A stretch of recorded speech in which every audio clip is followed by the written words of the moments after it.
Greetings, and thanks again for tuning in to Introduction to Astrology. I'm your host, the Professor, and I've been noticing that the meetup has been growing, the YouTube channel viewership has been growing, so thank you so much for that. And I want to give a special thank you to Blake Filey in Puyallup, Washington. He says he loves the program, he loves the content, so thank you, Blake, for your support and viewership, and thank you, Starbucks, for getting me through another lesson here.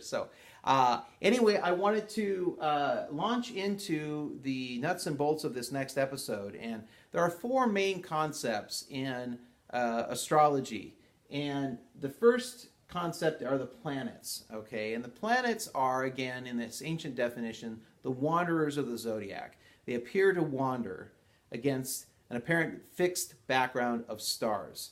So the sun and the moon fall into this ancient definition, and so you'll notice these little symbols here are called glyphs, all right? So symbols for those particular planets or signs. And the glyphs are there to guide you, help you read the chart. And so if you don't see a chart that's labeled, you know this symbol is the sun, you know this symbol is Mars, etc. Okay, so now notice that these first five planets are separated out from Jupiter and Saturn, and then I have another separation there. Okay, so the first five are called the personal planets. Why is that? Well, they're the fastest moving planets in the zodiac, and so they have a daily concern for us as human beings. And because they're closest to the sun through the law of correspondence, alike in mind, alike in kind, they're closest to our daily concerns. And so those are called the personal planets. They rule signs that have to do more with our daily concerns and our ego and that kind of thing. The Jupiter and Saturn are called transpersonal planets. These have to do with society, okay? What Freud would call the superego, okay? They rule superego signs. That is, what society wants for us, what the good thing is to do. All of those concepts come from society. And so Jupiter and Saturn are considered to be transpersonal. They go beyond the personal concerns of the ego, and they run to the concerns of the society or the culture. Also, we see here these newly discovered planets, and these are called the transcendental planets. And following the law of correspondence, because these planets are so remote, so out there, they transcend the classical limit of what we thought the solar system to be. They're considered to transcend in terms of their keywords. So they have to do with upheaval, they have to do with the deep unconscious, they have to do with transformation, and anytime they move in the zodiac, it's a big, big deal. So these are called the transcendental planets. Personal, transpersonal, transcendental. All right. So, and incidentally, what's interesting about the classical planets, which are the sun through Saturn, this is where we get our days of the week from. So Sunday's the day of the sun. Moonday's the day of the moon, Monday. Okay, Tuesday's the day of Mars. Wednesday's Mercury. Thursday's Jupiter. Friday, Venus, and then finally Saturn's day is Saturday. So again, astrology often hides in plain sight, and the mundane things that we take for granted every single day have astrology in them often. Okay, so I wanted to get into the signs here, and notice that there are glyphs for the signs you can read here as well. First sign of the zodiac is Aries. Again, this is cardinal fire, which is the beginning of the season, and through correspondence, this has to do with initiating action and fire. So often this is the sign of the warrior or the athlete. Taurus is fixed earth, so this is the part of spring, the middle of spring, so it has to do with growth, and often Taurus is associated with financial growth, building, cooking, things of that nature that are pleasant to us. Gemini is the mutable air sign, and so it's changeable air, and air has to do with the mind, so it's the transformations and changes of the mind that are associated with intelligence and communication. Cancer is the cardinal sign of water, so this is the beginning of summer, and so it's initiating emotion, which has to do with motherhood and romantic sentiments, those kinds of things. Leo is the fixed fire sign. This is the middle of summer. It's when the sun has its most powerful influence on the earth, So it has to do with creativity and leadership. Our word leader comes from the word Leo. Virgo is the mutable earth sign, so it's changeable practicality or earth. So it has to do with the ability to adapt in work situations. And so it's the sign of work and health. Libra is the cardinal air sign. It's the beginning of fall. So cardinal air has to do with a novel idea, a new idea. And so often Libra is the sign of newness, relationship, balance, and love. Scorpio is fixed water. So this has to do with the middle of fall. So the time in October, November when it's very rainy, okay, and there's this transformation of power that occurs. So Scorpio has to do with depth, power, and what you would consider classical transformation. Sagittarius is mutable fire, okay, so the changeable spirit. And so this is the sign of spirituality, religion, and travel. Capricorn, cardinal earth. Okay, again, we come back to practicality. So cardinal being the beginning of the season, beginning of winter, and has to do with business and career. Aquarius is the fixed air sign. So air, again, has to do with the mind, fixity. So often is associated with truth and honesty, rights for everyone, and also inventions. And so many inventors like Edison and such were Aquariuses. And then Pisces, of course, is the sign of mutable water. So it's the changeability of emotion, which has to often do with deep unconscious states, dreams, music, those kinds of concerns. And so in a nutshell, we have those 12 signs, which are, of course, a combination of the quality and the element. Now we're going to look really quickly here at the houses, okay?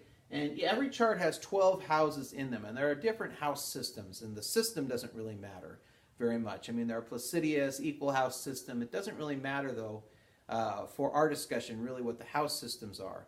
Only that they are divided into 12 sections. And these sections more or less echo the main keywords of the signs. So it's almost like a mini zodiac within the zodiac. The ascendant or the rising sign are the dominant concerns of the chart. And so this is actually the most powerful part of the chart. So whatever the rising sign is, not necessarily the sun sign, but the rising sign, are going to be those dominant concerns that a person has come into in this life with.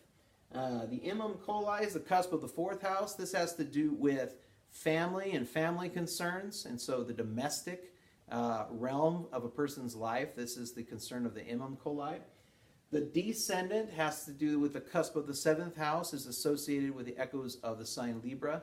So this has to do mostly with the partner, our reflection in terms of relationship and lover, those kinds of things. And then the midheaven or medium coli is considered to be the cusp of the 10th house of Capricorn. And this has to do with career aspirations, our highest ideals, and what we're really aspiring to. Okay, and so those are considered to be the angles of the chart.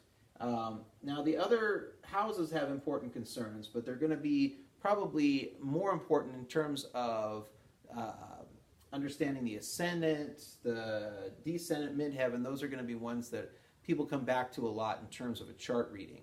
But the other houses are important as well, and we'll get into that in later episodes.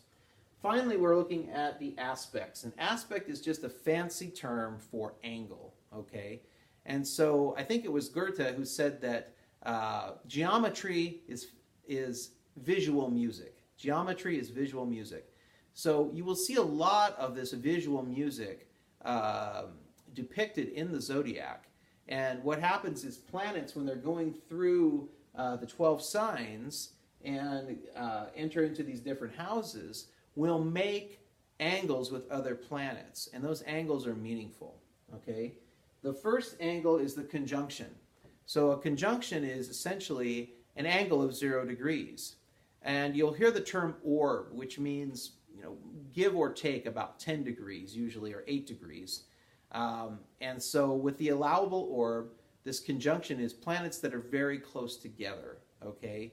And so if you thought about music in this analogy, what you're really looking at are notes that are played very strongly close together, and it makes a loud sound. Well, that's the idea of the conjunction, is that there's a huge emphasis in this particular area because the planets are close to each other. The trine is planets that are 120 degrees apart, so it's a triangular aspect, and it's considered to be harmonious, okay? Now, these harmonious aspects sometimes can fool people because often their keyword is ease. So somebody with a lot of trines can say, okay, well, my chart's really amazing. Well, often the case is that a person has a very easy life, and so we all know that life should have challenges. Life has obstacles to overcome. And so don't confuse easy necessarily with good. But classically speaking, this is considered to be a harmonious aspect. And so within the allowable orb, 120 degrees, this is considered to be ease and harmony. Sextiles are planets that are 60 degrees or so apart. And so these 60-degree angles, the key word is opportunity. So it looks like a little door opening in terms of opportunity between two particular planets in these signs. And then opposition, these are planets that are 180 degrees apart. And so these are challenges. They're just a challenging aspect. I think about the bull and the bullfighter sometimes. They're locked in union and in conflict at the same time. And so usually when planets are in opposition to each other, the person is experiencing a challenge and a growth. And squares have to do with the keyword friction. These are planets that are 90 degrees apart. So the friction that occurs is probably the most difficult for a person to deal with, even more so than the challenge, because the challenge at least has something in common. The friction has to do with two very different things and having to negotiate through them in a way that's not necessarily always peaceful or harmonious. So those are the nuts and bolts of vocabulary and symbolism for astrology.